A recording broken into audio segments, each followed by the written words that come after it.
क्या इसके पहले सेक्सुअल हैरेसमेंट से रिलेटेड इंडिया में कुछ था?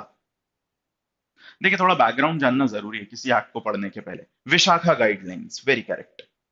सो भाई, there was a case Vishakha and others versus state of Rajasthan 1997, जो कि राजस्थान का केस था, जिसमें एक दलित वुमेन थी जो कि rural development programme under government of Rajasthan work कर रही थी, and she was curbing child marriage. Child marriage बहुत प्रेवलेंट था राजस्थान में, so she was working against that, and she was brutally gang raped.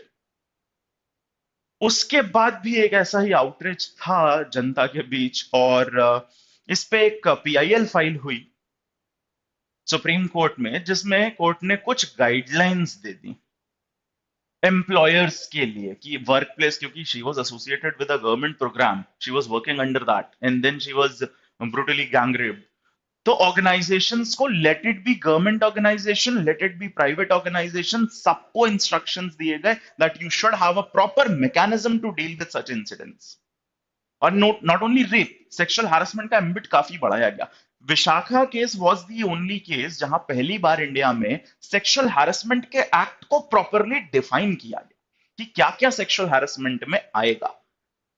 And वो सेम सेक्सुअल हैरेसमेंट की definition almost similar to that जो Vishakha guideline में थी, वही आप देखेंगे आईपीसी के 354 ए में आपको मिलेगी, जहां सेक्सुअल हैरेसमेंट को पिनल ऑफेंस बनाया गया था, एक ऑफेंस बनाया गया था, पनिशमेंट उसके लिए प्रिस्क्राइब किया गया था आईपीसी में। ठीक। और उसी के बाद ये 2013 का एक्ट भी आया।